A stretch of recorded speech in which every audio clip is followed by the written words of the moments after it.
नमस्कार, आप देख रहे हैं न्यूज कॉल 24। मैं हूं सुशील गिरीश। 400 पार का था नारा, अब सहयोगियों का सहारा। कहां चूक गई बीजेपी? चुनाव नतीजों के बाद सवाल उठ रहे हैं कि क्या पीएम मोदी की पॉपुलैरिटी में गिरावट आ गई है। सोशल मीडिया से लेकर ग्लोबल संस्थाओं तक मोदी की फैन फॉलोइंग हमेशा शीर्ष पर रही है, लेकिन इस बार खुद नरेंद्र मोदी की वाराणसी से जीत उम्मीद के विपरीत बेहद छोटी रही। देश की जनता ने पिछले 10 वर्षों में भाजपा पर जो भरोसा जताया, उसकी सिर्फ और सिर्फ एक ही वजह थी, नरेंद्र मोदी। इस बार भी भाजपा का तुरुप का ये इक्का तीसरी बार एनडीए सरकार बनवाने में सफल रहा। हालांकि बीजेपी को अपने दम पर बहुमत दिलाने के मामले में मोदी मैजिक चूक गया। नतीजा ये कि 3 बार गुजरात के प्रधानमंत्री और 2 बार भारत के प्रधानमंत्री रहने वाले नरेंद्र मोदी के लिए पहला मौका आया है जब वे अपनी सरकार घटक दलों के सहयोग के भरोसे चलाएंगे।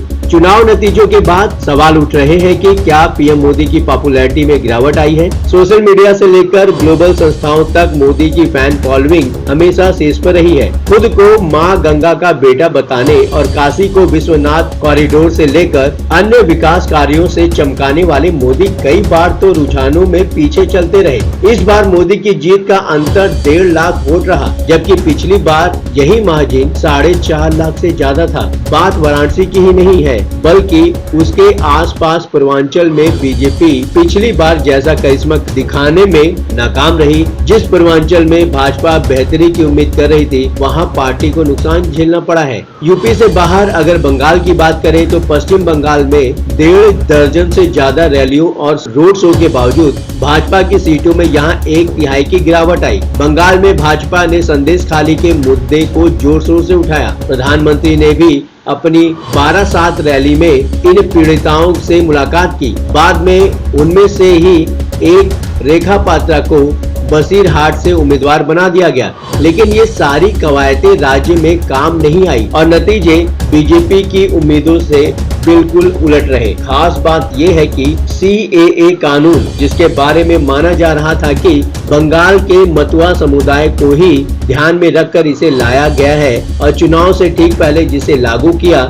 उसका भी कोई फायदा बीजेपी को नहीं मिला। मोदी की गारंटी, मोदी है तो मुमकिन है, मोदी का परिवार जैसे तमाम नारे पार्टी ने सिर्फ मोदी के इर्द गिर्द रखे और 400 पार का नारा दिया, लेकिन पार्टी अपने दम पर बहुमत तक नहीं पहुंच सकी। सवाल लाजमी है कि अचानक ऐसा क्या हुआ कि जनता में उस शख्स का मैजिक काम न कर पाया, जिसके एक बार कह देने भर से लोग घरों में बैठकर ताली थाली तक बजाने लग जाते थे।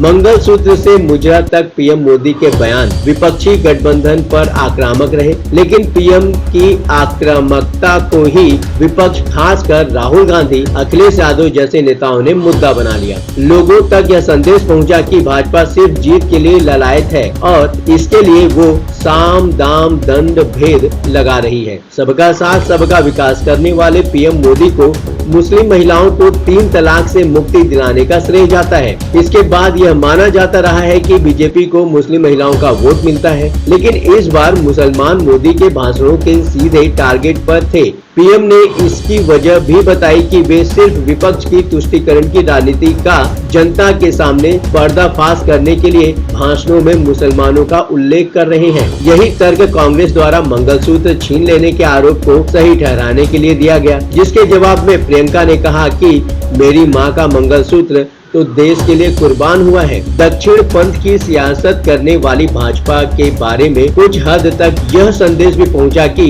भाजपा की अब विचारधारा में आस्था नहीं रही। विपक्ष के वॉशिंग मशीन वाले आरोपों ने लोगों को प्रभावित किया और जनता तक यह संदेश पहुंचाया कि भाजपा किसी भी दल से आए हुए लोगों को अपनी पार्टी में मिला लेती है। भाजपा उन्हीं लोगों को अपने दल में मिला ले रही थी जिनसे स्थानीय नेताओं का कल तक बैर हुआ करता था। दल और दिल मिलने की तस्वीरें भाजपा ऑफिस से तो मुस्कुराती हुई आती है, लेकिन लोकल स्तर पर पार्टी कार्यकर्ताओं को भी यह उतना अच्छा नहीं लगा। नरेंद्र मोदी की छवि पर शहरों में उच्च बेरोजगारी, गांव में कम आय और महंगाई जैसे मुद्दे असर डाल रहे हैं। सरकारी परीक्षाओं की तैयारी करने वाले युवा भी इसी आक्रोशित श्रेणी में आते हैं। पेपर लीक जैसे मुद्दे और सरकारी भर्तियों में कमी इन्हें निराश हताश करती है।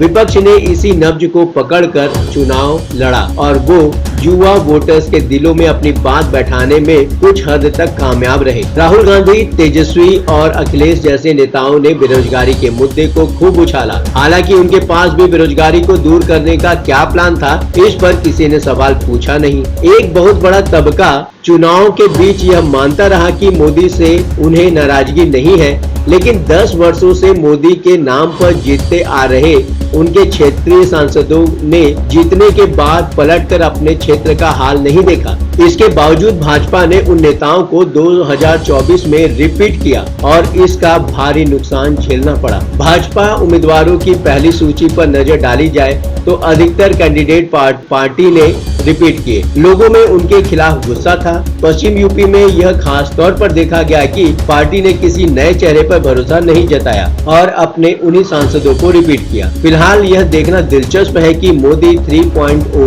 काम कैसे करेगी। जानकारी के मुताबिक नरेंद्र मोदी प्रधानमंत्री पद की शपथ लेंगे और इस दौरान सभी की निगाहें इस ओर टिकी रहेंगी कि सरकार में किन किन नए मंत्रियों की एंट्री होती है और कितने पुराने मंत्रियों को बाहर बैठना होगा। आपको क्या लगता है, नरेंद्र मोदी लोकसभा 2024 के रिजल्ट के बाद क्या करने वाले हैं? क्या वो कुछ ऐसा करेंगे जहां जहां विपक्ष ने उनको घेरा, उन सभी बातों पर वे पुनः विचार करके उसे और अच्छे से अपनी बात लोगों तक पहुंचा पाएंगे, कल्याणकारी योजनाओं को जनता तक सीधे डिलीवर कर पाएंगे, बेरोजगारी का मुद्दा एवं अन्य मुद्दे कहां तक सॉल्व हो सकते हैं? आप अपनी राय हमें कमेंट के माध्यम से भेज सकते हैं। अभी तक आपने हमारे इस चैनल को सब्सक्राइब नहीं किया है तो कृपया इस चैनल को सब्सक्राइब करें, फॉलो करें और नोटिफिकेशन में जाकर ऑल का ऑप्शन दबाना बिल्कुल भी न भूलें। नमस्कार।